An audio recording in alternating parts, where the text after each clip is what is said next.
Assalamu alaikum scholars. Today we have a lecture about the description of 7 tests for exploratory factor analysis. Number first is the data normality, KMO and Bartlett's test, total variance explained, correlational table, commonalities, component matrix, validity and reliability statistics. So we are going into the description of these tests. For the test of data normality, you need to check the data screening, missing data analysis, report the values of mean. You need also to check the values of median and mode. You need to report the values of standard deviation. You need to check the values of skewness, kurtosis and outliers.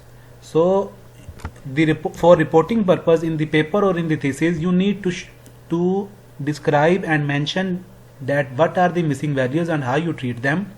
You need to show the value of mean in your paper or thesis. You need to show the value of standard deviation in your thesis, but all other things like median and mode, data screening, skewness, kurtosis and outliers, these are not required to report in the paper or thesis. You need to check these values at your own. So we have a detailed lecture about how to conduct these tests in SPSS. Please see our previous lectures. Number second is the KMO and Bartlett's test. So KMO and Bartlett's test is used to show the suitability and sufficiency of the data and sampling adequacy. So how to report it? First you need to see the table for this purpose. This is a table for KMO and Bartlett's test. This is the KMO and Bartlett's test. The p value is significant and the beta value is 0.959. So you need to report the figure that the sample adequacy is found 0.94, where the p value is 100% significant, representing the adequacy of the sample. So this is the way you can report the KMO and Bartlett's test in your paper. Number 3 is the total variance explained. How much the one item explained the construct in your measurement scale. See at the table. This is a table to show the total variance explained. Here you can see that the item number 1 of the variable is explaining the 61%, almost 62% of the variable, and remaining are 6%, 5%, 4%, 3%. So all these items individually, how much they are explaining the whole variable. This is a table of total variance explained. So in which you can report that how much the single item report or represent the whole of the variable. And next is about total variance explained, and then is a correlational table. A correlation between the items were used to decide about to delete or retain the item. If the correlation is below 0.4 or above 0.9, you need to delete the item. Even the correlation between the items above than 0.2 is also acceptable, but you need to fix the high value as 0.4 so that at later stage, when you report the values of reliability and validity, setting the high value for the correlation just like 0.4 help you to retain the items at the later stage while you're reporting the value for the validity and reliability. So it is ideally you can fix the value of correlation as 0.4 and 0.9, but the value for 0.2 is also acceptable for correlation. So this is the way you can see the table here to report the correlational table among the items.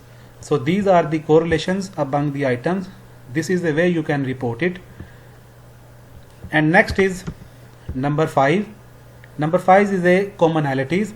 Commonalities test to analyze variance in each component or item of the construct.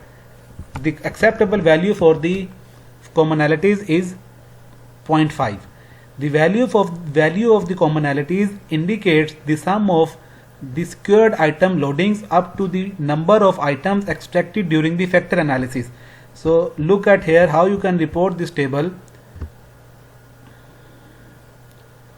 This is a way you can report the, this is one factor in the, this is a one factor, and these are the extracted value for the commonalities. All values are above 0.5, so these are acceptable and these are reporting in a single factor.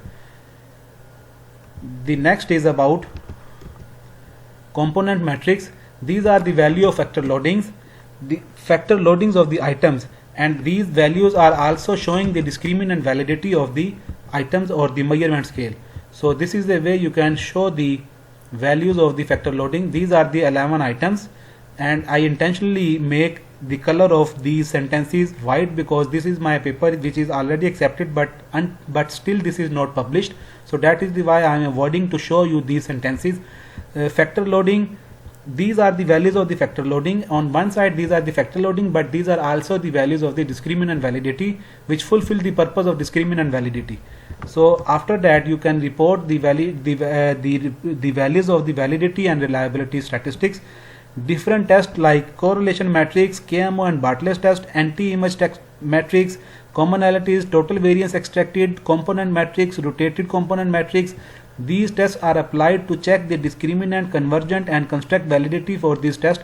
While you can show the values of commonalities, you can show the values of correlational table and total variance explained. All these tests you need to perform. In the next lecture we will show you, we will show you a practical exercise that how you can conduct these statistical analysis, these statistical tests in SPSS software. So you need to see our next lecture that how to conduct these tests in SPSS. So next lecture will be a practical session on the SPSS. So conduct the test for reliability. You need to show the value of Cronbach alpha, and collectively these tests also address the instrument reliability and validity. What test? The test number, KMO, Bartlett's test, anti-image test, commonalities, total variance. All these tests collectively show the value of reliability and validity. So you need to report the value of Cronbach alpha separately, and all apply principal component test with Varimax testing technique for factor analysis, as all items are related to the unidimensional construct. Set the eigenvalue as 1. A factor loading to retain the item was set as 0.3 or 0.4. So 0.4 is ideal, 0.3 is not ideal. So these are some thresholds. Set the eigenvalue as 1, set the factor loading value as 4, set the commonalities values as 5. So these values collectively show the value of reliability statistics. You need to also report the Cronbach alpha table separately to show the reliability statistics. This is a way you can report the APA 6 style to show the table of reliability statistics. This is the value of Cronbach alpha, and these are the number of items, and this is the number of population. So this is all about today's lecture. The next session will be is about a practical session on the SPSS. So you are requested to please see the next lecture for practical sessions for how to conduct these tests on SPSS. Shukriya, Allah Hafiz.